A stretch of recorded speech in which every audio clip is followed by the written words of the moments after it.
नमस्कार दोस्तों, स्वागत है अपने YouTube channel top trending GK में। दोस्तों आज 30 जनवरी को जो रेलवे एनटीपीसी का ऑल शिफ्ट का एग्जाम हुआ, मतलब फर्स्ट प्लस सेकंड शिफ्ट का, तो प्रथम पारी का वीडियो पहले ही डाल दिया था। यदि आपने नहीं देखा तो जरूर देख लेना, चैनल पर अवेलेबल है। इस वीडियो में देखने वाले हैं 30 जनवरी के सेकंड शिफ्ट में पूछे गए 40 में से 38 एग्जैक्ट हुबहू जीके क्वेश्चन, और ये सभी क्वेश्चंस एक्स्ट्रा फैक्ट सहित कवर करने वाले हैं ताकि आने वाले शिफ्ट में इनसे रिलेटेड सवाल बनते तो आपको ज़रूर फायदा होने वाला है। इसकी पीडीएफ फाइल के लिए जो डिस्क्रिप्शन बॉक्स में टेलीग्राम चैनल की लिंक है उसी से आप ज्वाइन हो जाना। बहुत से टेलीग्राम चैनल है सेम नेम सेम लोगों से फेक चैनल है, तो उनसे सावधान रहना। तो नीचे लिंक दी गई है उसी से ही आपको ज्वाइन करना है। और बाकी यहाँ पर कंटिन्यू करते हैं। तो सेकंड सेट में क्वेश्चंस भेजने के लिए इन सभी कैंडिडेट का बहुत बहुत धन्यवाद जिन्होंने रियल और ऑथेंटिक सवाल है वो टेलीग्राम पर सेंड किया। आप भी अपने सेट में पूछे गए सवाल भेज सकते हो, इसके लिए आपको टेलीग्राम से जुड़ना होगा। और वीडियो कंटिन्यू करें उससे पहले मैं आपको बता दूं, जिन भी कैंडिडेट का भी एनटीपीसी का एग्जाम नहीं हुआ है या फिर रेलवे ग्रुप डी का फॉर्म डाला हुआ है तो डेली एक मॉक टेस्ट जरूर लगाना। आज भी मेरे पास 2 से 3 कैंडिडेट का मैसेज आया कि एग्जाम में सवाल मिस हो गए हैं। कारण क्या कि आपने यहाँ पर प्रैक्टिस नहीं की। प्रैक्टिस के लिए आप एक मॉक टेस्ट लगेगा, और मॉक टेस्ट के लिए यहाँ पर बेस्ट प्लेटफॉर्म है टेस्ट बुक। और टेस्ट बुक आपके लिए लेके आए हैं 299 रुपये में 1 वर्ष की वैलिडिटी के साथ। आपको अनलिमिटेड मॉक टेस्ट है। किसी भी एग्जाम की तैयारी कर रहे हो, स्टेट गवर्नमेंट सेंट्रल गवर्नमेंट, सारे मॉक टेस्ट अवेलेबल है। इसमें भी यदि आप टीटीजी के कूपन कोड अप्लाई करोगे तो आपको एक्स्ट्रा 30 रुपये का और डिस्काउंट मिल जाएगा। लिंक डिस्क्रिप्शन बॉक्स में है। सभी एग्जाम के लिए एक ही पास में आपको ये मॉक टेस्ट मिल रहा है। ग्रुप डी के लिए 170 मॉक टेस्ट, यहाँ पर एनटीपीसी के लिए 162 जो अभी एग्जाम चल रहे हैं उनके स्मृति आधारित मॉक टेस्ट भी एनटीपीसी के अवेलेबल है वहाँ पर। तो डिस्क्रिप्शन बॉक्स में लिंक दी गई है, इस अपॉर्चुनिटी का आप लाभ उठा सकते हो। तो चलिए यहाँ पर कंटिन्यू करते हैं। 2 सवाल सेकंड शिफ्ट के नहीं मिले, जिन भी कैंडिडेट को मालूम है वो 2 सवाल याद है तो कमेंट करके बता देना, मैं पीडीएफ में उसको इंक्लूड कर दूंगा। बाकी कमेंट करके ये भी बताना आपके इनमें से कितने सवाल करेक्ट हो रहे हैं। तो खेड़ा सत्याग्रह कब हुआ था? खेड़ा सत्याग्रह हुआ था दोस्तों 1918 में। 22 मार्च है 1918 में ये गांधी जी के नेतृत्व में शुरुआत हुई थी। और ये दोस्तों प्रथम असहयोग आंदोलन भी इसे कहा जाता है। और ये कहाँ पर हुआ था? खेड़ा कहाँ पर है? गुजरात में। तो गुजरात के खेड़ा जिला में किसानों का अंग्रेज सरकार की कर वसूली ही उनके विरोध में ये सत्याग्रह हुआ था। खेड़ा सत्याग्रह 1918 में, जो कि चंपारण सत्याग्रह के बाद ये दूसरा सत्याग्रह आंदोलन था। अगला सवाल, संयुक्त राष्ट्र संघ के गठन के समय कितने सदस्य देश थे? तो संयुक्त राष्ट्र से संबंधित प्रत्येक सेट में एक सवाल आ रहा है। उनकी स्थापना कब हुई, उनसे संबंधित जितने भी अंग है, एजेंसीज हैं, तो वो ज़रूर देख के जाना होगा आपको। संयुक्त राष्ट्र संघ के कल आपके आया था जो उनका चार्टर है, उस समय कितने देशों ने हस्ताक्षर किए थे वो मैंने बताया था। और उसमें पूछा था वो कब लागू हुआ था। तो संयुक्त राष्ट्र संघ के गठन के समय है वो 50 + 1 51 सदस्य देश थे। 50 तो जिन्होंने हस्ताक्षर किए थे 26 जून 1945 को, जो चार्टर था यूनाइटेड नेशंस का। एक देश बाद में यहाँ पर ऐड हुआ है, जो टोटल 51 देश था। तो एक कौन सा ऐड हुआ है? तो एक ये पोलैंड था जो इसमें प्रतिनिधित्व तो शुरुआत में नहीं किया था, बाद में 15 अक्टूबर 1945 को इसने भी यहाँ पर हस्ताक्षर किए थे। इस प्रकार ये जो लागू हुआ है, संयुक्त राष्ट्र की स्थापना हुई है, गठन हुआ है, वो 24 अक्टूबर 1945 को स्थापित हुआ था। और चार्टर पर जो हस्ताक्षर किए गए थे वो कब किए गए थे? तो वो किए गए 26 जून 1945 को, और 24 अक्टूबर 1945 को लागू हो गया। तो गठन के समय यहाँ पर कह सकते हो 50 और 1 51 सदस्य देश थे संयुक्त राष्ट्र के गठन के समय। अगला सवाल देखिएगा, कार्बन के अपरूप कौन सा है? रिपीटेड सवाल है, सभी को आंसर भी मालूम होगा। कार्बन के 3 जो क्रिस्टलीय अपरूप है, हीरा, ग्रेफाइट और फुलरिन हो जाएगा। अपरूप क्या होता है? जब एक तत्व 2 या अधिक रूपों में पाया जाता है और उनके गुणधर्म एक दूसरे से भिन्न होते हैं तो उस तत्व के इस गुण को अपरूपता कहा जाता है, और उनके विभिन्न रूप हैं वो अपरूप कहलाते हैं। फिर आपके एक सवाल पूछा गया है कि स्वर्ण युग किसको कहा जाता है? जो गोल्डन एज है वो गुप्त काल को भारतीय इतिहास का स्वर्ण युग कहा जाता है। तो गुप्त काल आपको करेक्ट करना था। तो उनका काल रहा है 3री सेंचुरी से लेकर 550 सी तक। श्री गुप्त उनके संस्थापक थे, विष्णुगुप्त लास्ट शासक थे। अगला सवाल देखिएगा, पूर्णतः कुतुब मीनार का निर्माण किसने करवाया है? तो कुतुब मीनार का जो अंतिम मंजिल का निर्माण है वो किसने कराया, ये आपको पूछा है। तो आंसर हो जाएगा फिरोज शाह तुगलक ने कराया था, जो कि 1369 में 5वीं और अंतिम मंजिल उन्होंने बनवाई थी। वैसे बात करें कुतुब मीनार की, तो सबसे पहली जो मंजिल बनवाई थी कुतुबुद्दीन ऐबक ने इसका आधार बनवाया था। एक वेधशाला थी, उसको तोड़कर कुतुब मीनार का पुनर्निर्माण कुतुबुद्दीन ऐबक के द्वारा 1199 में किया गया था। तो वो केवल आधार ही बना पाए थे। उसके बाद उनके उत्तराधिकारी इल्तुतमिश ने 3 और मंजिलों को बनाया था और 1220 में, और ये यूनेस्को के वर्ल्ड हेरिटेज साइट में 1993 में शामिल की गई है। इसकी शैली क्या है? तो इस्लामिक आर्किटेक्चर है। हाइट है 72.5 मीटर है। और ये कहाँ पर है, तो ये महारोली क्षेत्र है, जो कुतुब मीनार वाला कॉम्प्लेक्स है वहाँ पर दिल्ली में स्थित है। आपको पूछा है अंतिम मंजिल जो 5वीं मंजिल बनवाई है वो फिरोज शाह तुगलक ने बनवाई है।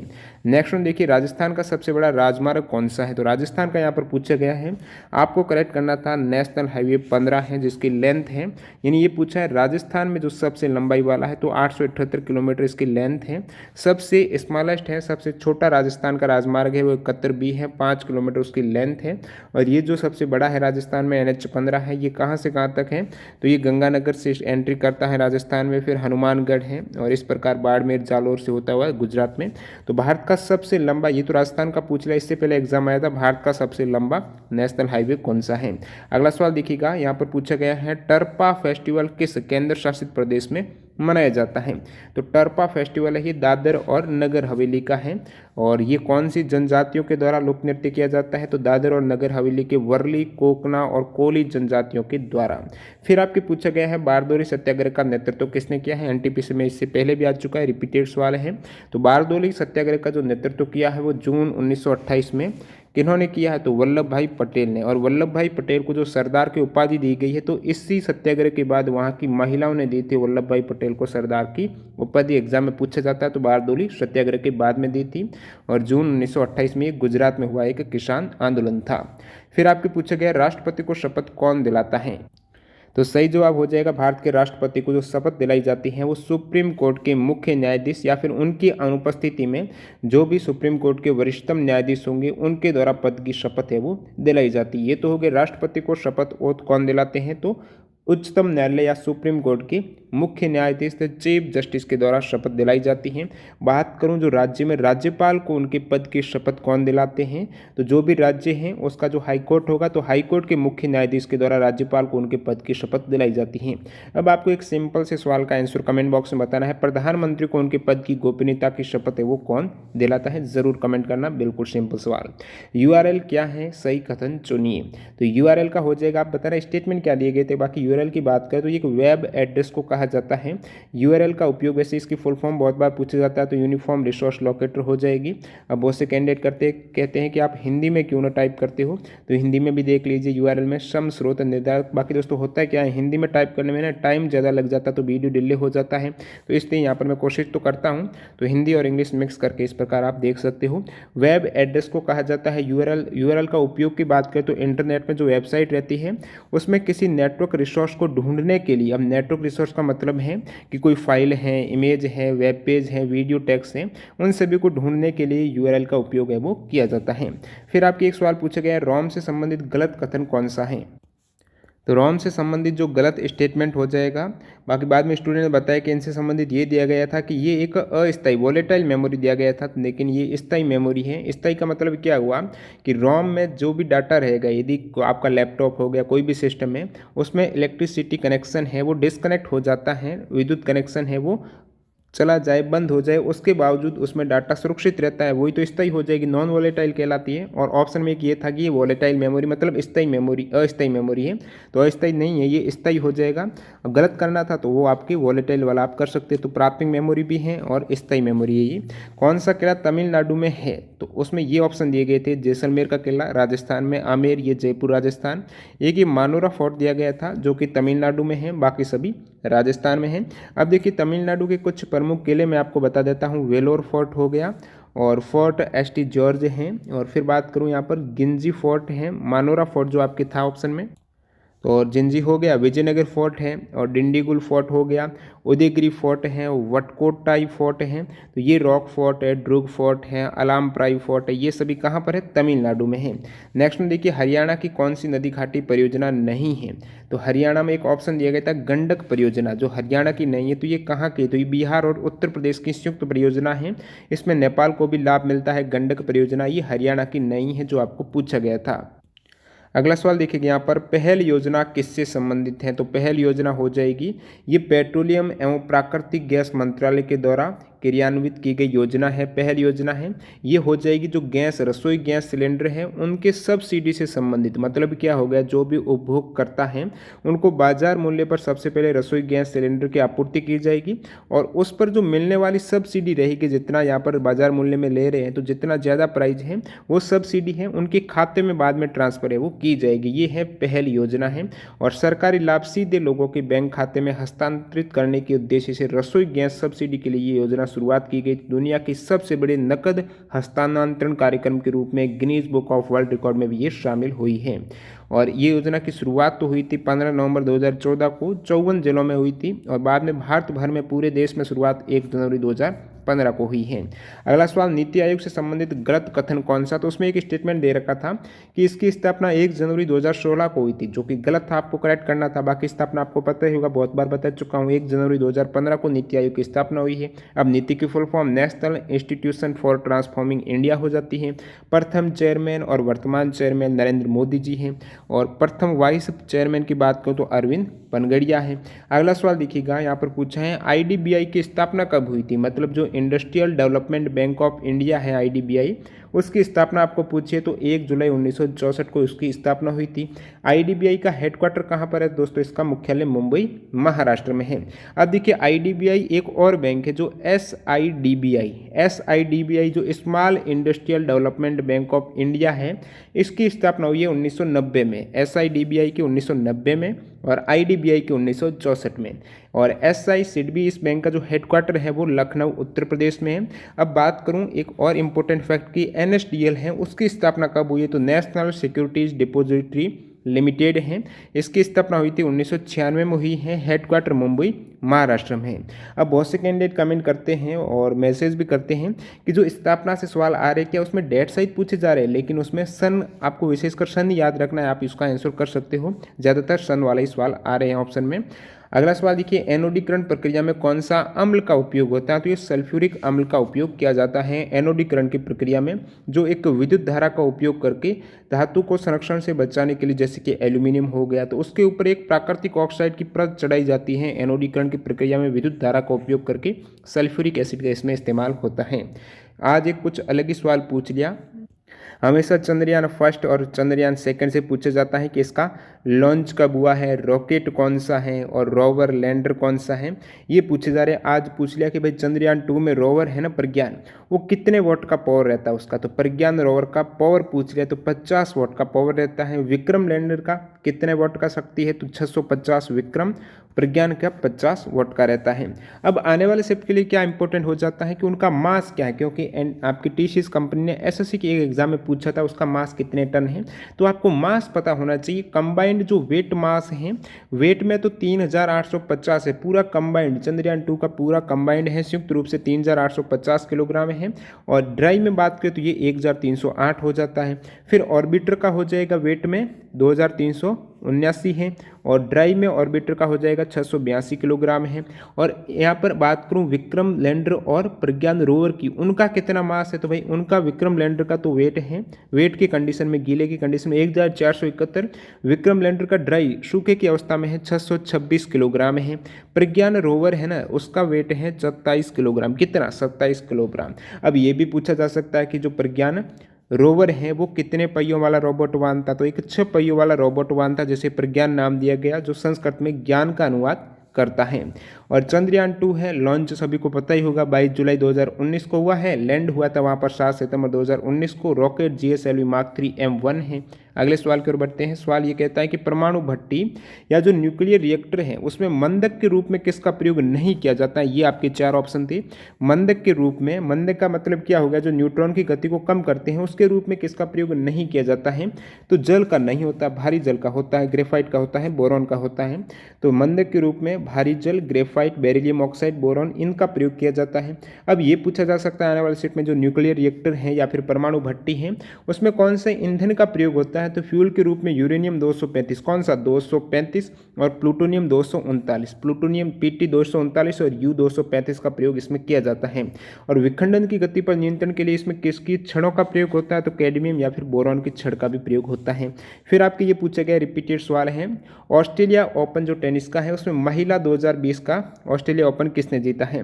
तो सोफिया केनी ने जीता है, रिपीट हुआ है। 2020 में मैं बात करूँ जो ग्रैंड स्लैम हुए हैं, फ्रेंच ओपन, विंबलडन अब की बार नहीं हुआ है 20 में, और इस फ्रेंच ओपन जीता है इगा स्विटेक ने, US open नोवामी Oska, Australian open Sophia केनी ने जीता है। इससे पहले 2019 में जो ग्रैंड स्लैम हुए हैं वो भी आपको महिला का पता होना चाहिए। और बात करूँ यहाँ पर पुरुष जो ग्रैंड स्लैम 2020 में हुए हैं तो वो देख लीजिए आप। 2020 में पुरुष ग्रैंड स्लैम में फ्रेंच ओपन का राफेल नडाल ने, यूएस ओपन का डोमिनिक थीम ने, 2020 में ऑस्ट्रेलियन ओपन का जो पुरुष का खिताब जीता है वो नोवाक जोकोविच ने जीता है। अब देखिए टेनिस की बात आ गई, ग्रैंड स्लैम की बात आ गई, तो ये सवाल भी आपको याद में रखना होगा। एग्जाम में अक्सर पूछा जाता है कि कौन सी कहाँ पर खेला जाता है, जैसे कि क्ले कोर्ट में कौन सा ग्रैंड स्लैम होता है, तो फ्रेंच ओपन है वो क्ले कोर्ट में खेला जाता है, ऑस्ट्रेलियन ओपन है वो सिंथेटिक कोर्ट में, यूएस ओपन है वो हार्ड कोर्ट में, ग्रास कोर्ट में खेला जाता है, विंबलडन कहाँ पर, ग्रास कोर्ट में। अगला सवाल देखिएगा, 326 बीसी में सिकंदर है वो किस नदी को पार करके पहली बार भारत आए थे? तो सिकंदर है वो 326 में सिंधु नदी को पार करके तक्षशिला की ओर बढ़े और भारत पर आक्रमण किया था। और सबसे पहले हाइड एस्पीस का युद्ध हुआ था, जिसे झेलम का युद्ध कहा जाता है क्योंकि ये झेलम नदी के किनारे हुआ था। सिकंदर और पंजाब के राजा पोरस के मध्य हुआ था, जहां पर पोरस की हार हो गई थी, मगर उनका साहस, पोरस के साहस को देखकर सिकंदर इतने प्रभावित हो गए थे कि उनको ये उनका राज्य वापस कर दिया था और पोरस सिकंदर का सहयोगी बन गया था। फिर भारत का संविधान कब लागू हुआ था? तो ये सिंपल सा पूछ लिया, 26 जनवरी 1950 को लागू हुआ है और बनकर तैयार हुआ था 26 नवंबर 1949 को, इसलिए 26 नवंबर को दिवस मनाते हैं संविधान दिवस के रूप में। अमेरिका को प्राप्त, ये रिपीट हुआ है, एज इट इज सवाल रिपीट हो गया एनटीपीसी में। अमेरिका को प्राप्त किस मसाले के पेटेंट को भारत के विरोध के बाद वापस ले लिया गया है? तो ये हो जाएगा आपके हल्दी। अमेरिका को प्राप्त जो पेटेंट था हल्दी का, जो भारत ने विरोध किया तो वापस ले लिया, ये हल्दी हो जाएगा। स्वतंत्रता के बाद 1947 में भारत का प्रथम गवर्नर जनरल कौन था? रिपीट हुआ है, इजी सवाल है, सभी को पता होगा। स्वतंत्रता के बाद 1947 में जो गवर्नर जनरल बने थे, या फिर मैं यूं कहूं कि अंतिम वायसराय कौन थे, तो माउंट बैटन थे, जो कि 1947 15 अगस्त से लेकर 21 जून 1948 तक रहे हैं। और अन्य जो इंपॉर्टेंट गवर्नर है, जैसे कि बंगाल के प्रथम गवर्नर है रॉबर्ट क्लाइव 1757, रॉबर्ट है, विलियम की मौसी वाली टिक सभी को पता होगी। फिर बंगाल का प्रथम गवर्नर वारेन हेस्टिंग्स है। भारत का प्रथम गवर्नर जनरल विलियम बेंटिंग हो गए। भारत का पहला वायसराय है, एग्जाम एनटीपीसी में 2 सितंबर रिपीट हुआ था, कैनिंग है।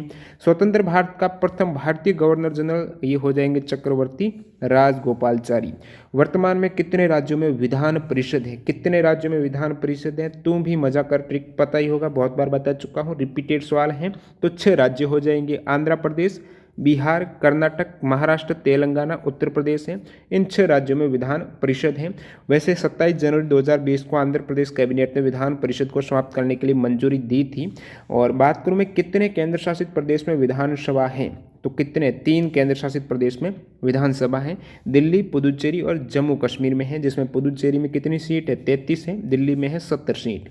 एक सवाल पूछा गया था कि जो भारत रत्न है और पद्म पुरस्कार जैसे पद्म भूषण, विभूषण और पद्मश्री है, इनकी शुरुआत कब हुई है? आप सभी को पता होगा, रिपीटेड सवाल है, बता भी चुका हूँ इन सभी का। 1954 में इनकी शुरुआत हुई है। चाहे पद्म पुरस्कार की बात कर लो, चाहे भारत रत्न की बात कर लो, 1954 में प्रथम भारत रत्न है सी राजगोपालचारी, सर्वपल्ली राधाकृष्णन और सीवी रमन को मिला था।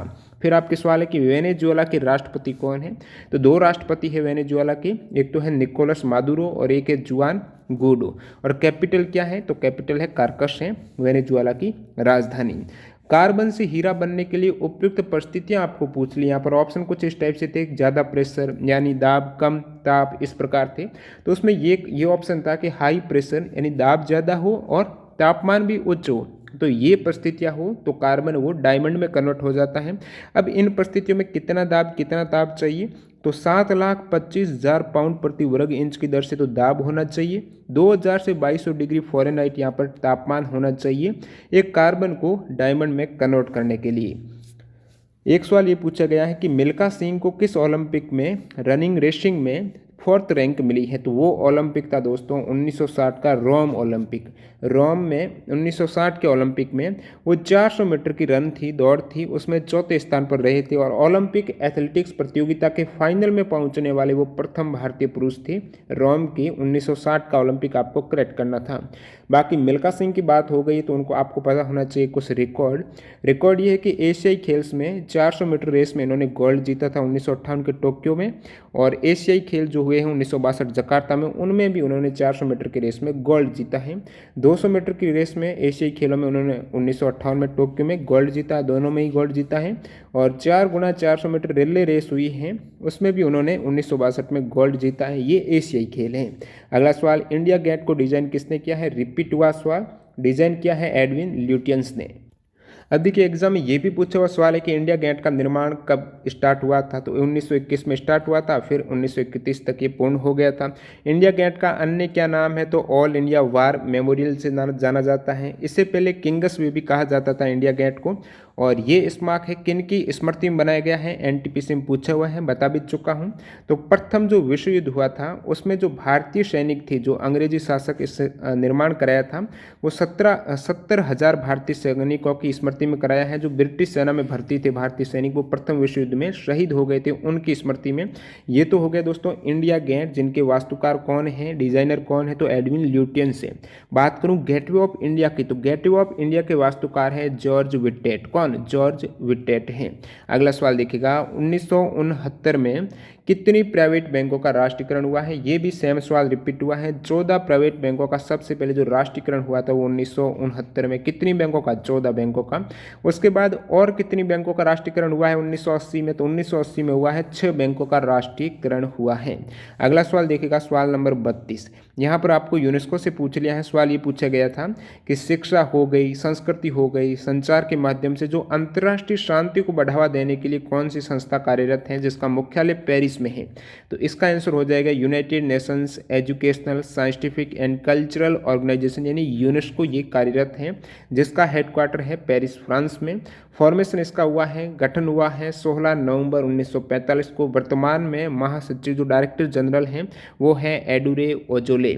और अगला सवाल देखिए कि सवाल नंबर 33 ये पूछा गया है कि जो बर्ड फ्लू है या फिर जो एवियन इन्फ्लुएंजा इसका नाम है, उसमें वायरस का नाम आपको पूछ लिया है। तो बर्ड फ्लू के लिए जो वायरस का नाम है इन्फ्लुएंजा ए वायरस है, इसे H5N1 हो जाएगा। कौन सा वायरस? H5N1।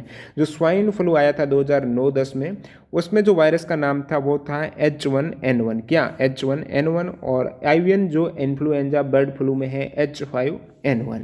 एक सवाल पूछा गया है कि किस घोल में करंट जो विद्युत धारा है वो फ्लो नहीं होगी, प्रवाहित नहीं होगी, कौन से घोल में, मिक्सर में?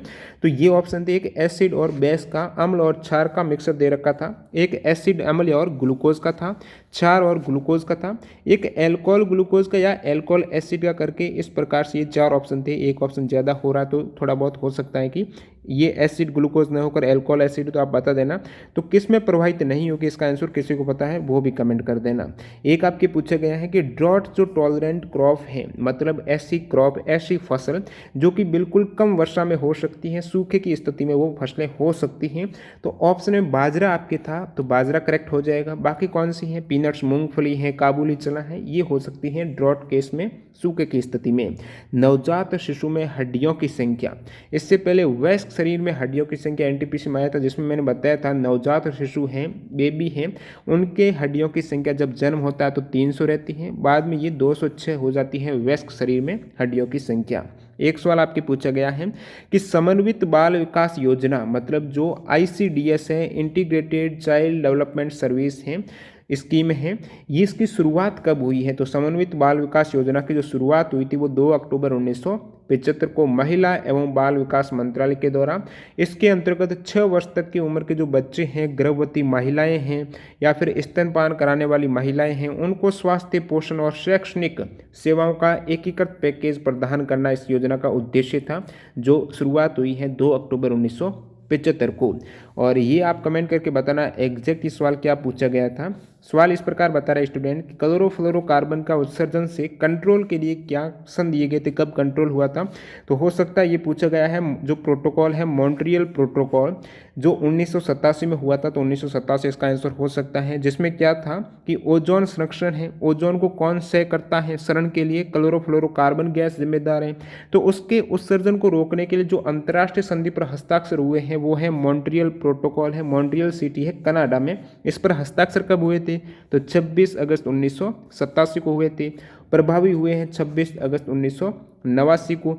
अब कल आपके पूछा गया था कि क्योटो प्रोटोकॉल है, उनका सवाल था, तो मैंने एक्स्ट्रा फैक्ट में बताए थे ये सभी। क्योटो प्रोटोकॉल है ग्रीन हाउस गैस उत्सर्जन या फिर ग्लोबल वार्मिंग को कम करने के लिए, जो कि क्योटो प्रोटोकॉल कहाँ पर, जापान में हुए हैं हस्ताक्षर 11 दिसंबर 1997 को, प्रभावी 2005 में हुआ था।